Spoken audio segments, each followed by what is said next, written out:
It amazes me after all this time, I can still look back on a movie that's 20 years old this year and still think it's one of the best origin movies put out there, and that's Batman Begins.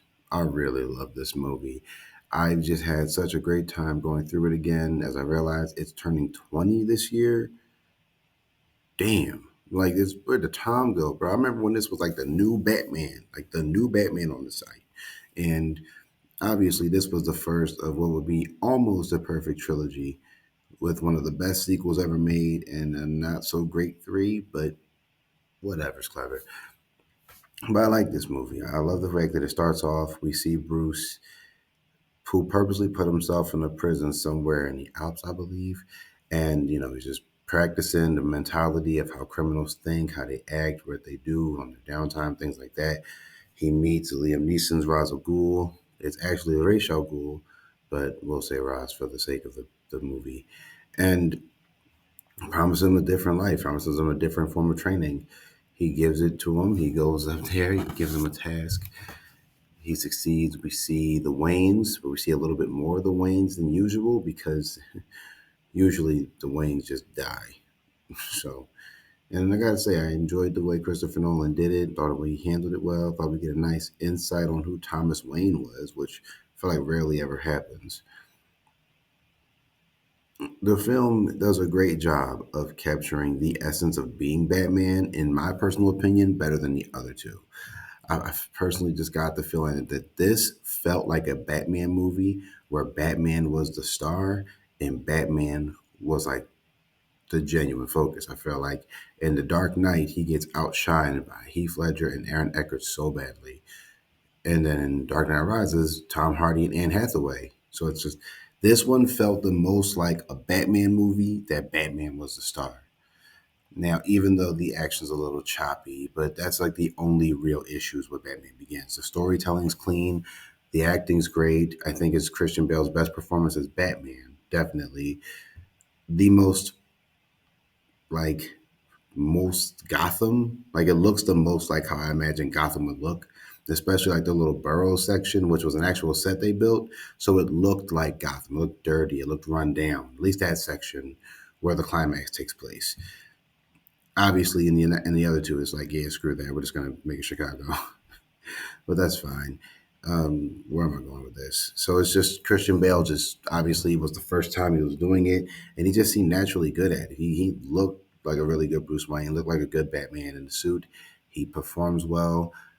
Everyone, this is the start of like the best cast. So you got Gary Oldman as Gordon. Like, who's gonna top that? No one's topping that. I'm sorry, James Gunn.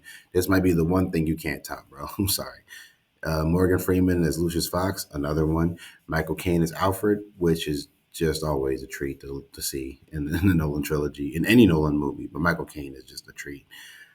And other people that show up, obviously Liam Neeson is Ra's al Ghul, and oh yeah, Ra's al Ghul for the sake of the video, and Killian Murphy as Scarecrow, which is one of my personal favorite performances in the movie. I think he's so good at being this slimy, creepy scientist that's trying to like screw everyone's day up just because type thing. And it's cool that he's working for him, and I like that it doesn't overtake his little B plot of the movie. I know some people might think Scarecrow felt unnecessary, but honestly, he has the coolest scenes, and he has the least amount of them. He has some of the coolest shit in the movie.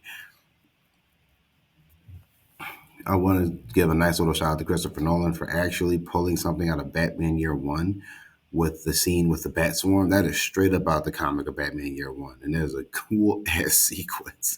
It's my favorite sequence in the film, and it just never got old. When I was a kid, my face was like, yo, like my jaw dropped. Like, this is the coolest shit I've ever seen. And even at the age I am now, I'm just like, this is still the coolest scene in the movie. Now, Liam Neeson puts on a really great performance. I think Liam Neeson, for the Ra's al Ghul that they wanted, worked wonderfully. Now, would he work well as actual Ra's al Ghul? Not really. But I do enjoy it. I do enjoy his performance. And I forgot Ken Watanabe was like the stand-in Ra's al Ghul dude. And I was like, yo, that damn sure is Ken Watanabe. I know Christopher Nolan's insane because they actually had to film out there in the icy mountains and that whole set and actually blowing stuff up and actually building that little like Gotham City set in like a warehouse somewhere.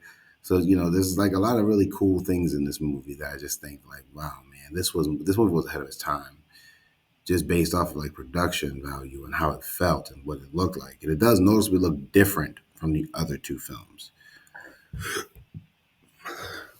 The story of Batman just like finding himself in the role is a nice feeling. I think it's done really well. It's good that he's not perfect at it, but he is still, learning from his training.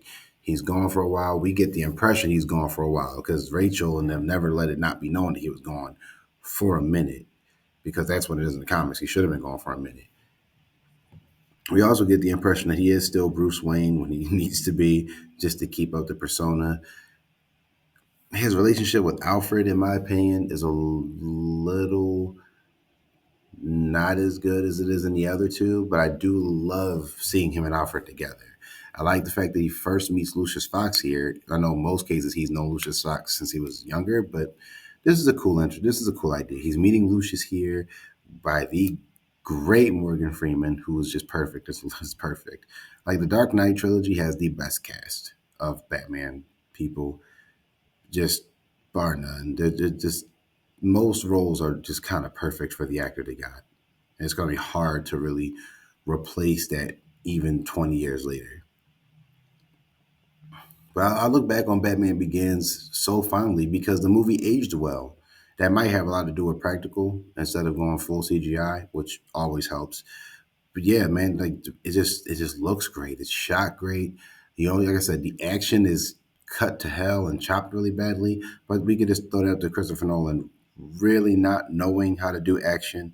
And I don't think that changes going forward. Like his hand to hand combat sequences in the Batman trilogy are not great, but he does write the characterizations and the stories well. So that's one thing we can give him.